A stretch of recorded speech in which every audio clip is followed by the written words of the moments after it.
Hey, so last time we got the metal welded into the quarter panel. This time we are going to work on getting the body filler in and finishing up closing that area just so it looks like a normal car again. Stay tuned. Another day working on the Subaru. This is where I left off yesterday.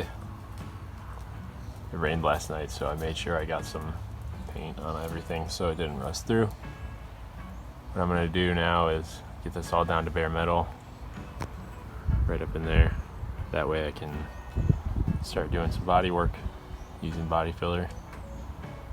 From there, I'll be able to paint.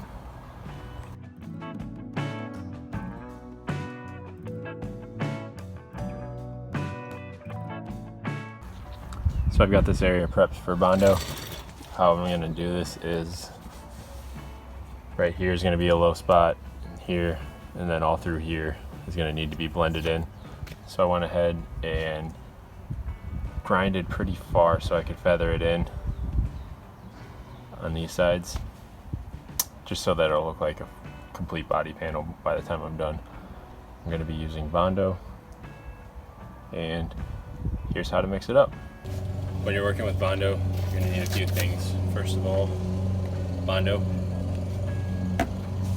spreader. I use this to scoop it out of the can, and then something to mix on. So how you're going to want to mix it is by just taking your thing, take your can of Bondo, scoop some out, lay it on the mixing pad.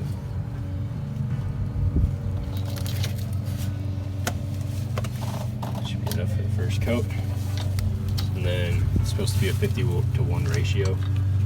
So the best way to measure that is just make a line with the hardener across.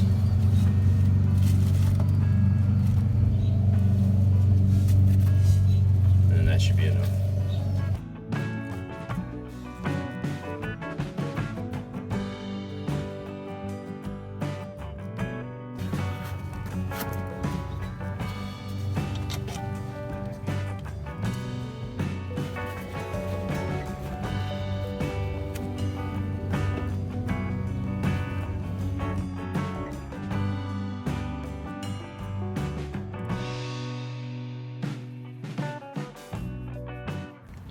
So the first layer of Bondo is completely done and dried.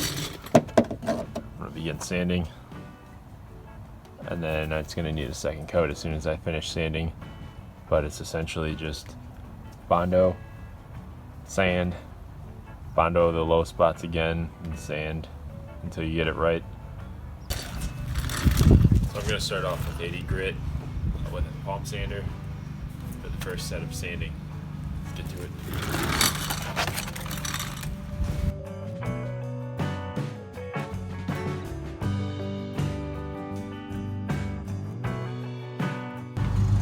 After this first step of sanding, got some low spots. One right there is really obvious, one right there is really obvious, and then in this corner.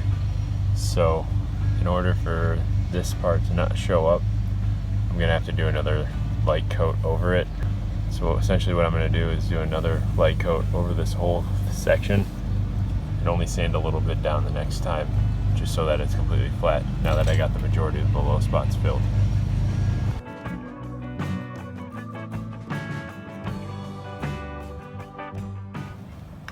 That second coat started to dry up on me as I was applying it, so it's got kind of rough as I was doing it. Mixed a little bit too much hardener in there, but I'll be able to make it work. Next step is let it dry, then sand it again.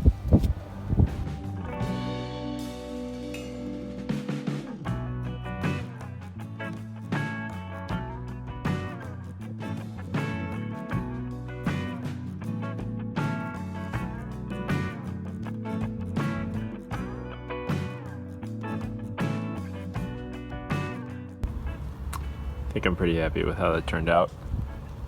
I'm gonna go ahead and bump up the grit to 120 and 220, then 340. From there, I'll be good to paint.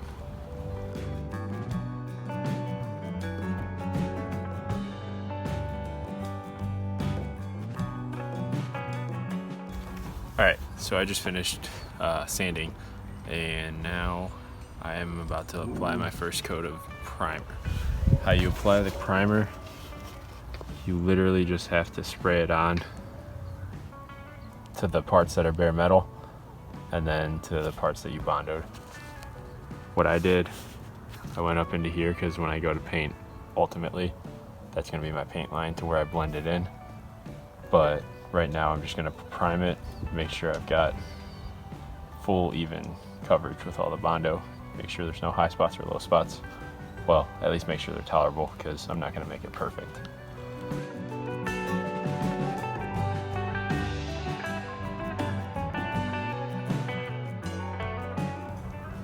So the side turned out pretty good. Got one high spot from the metal warping right there, right at the corner of the gas tank. Otherwise, everything turned out pretty good on this side. I'm happy with it. So I'm gonna put another coat of primer on and then sand it down. So it's been a few days. I got this far with the primer. It looks pretty good. However, I have had one issue, and it is this area. This is my reason of why not to prime the car and then let it sit in the rain. When you go to crack these, it just burst into water. So it got underneath. It started to bring the rust through. When you primer something, you really want to close it up with paint and clear coat. Otherwise, something similar may happen to you. So I'm going to go through and sand it all out and re-prime it and then paint over it again. So, like I said, it's been super cold the last few days and I haven't really been able to work on the Subaru. My next step is to close up the rest of that wheel well with fiberglass, and I need it to be at least 50 degrees or higher in order to do that. If you like this video, give it a thumbs up. Be sure to subscribe for more content. Catch you in the next one.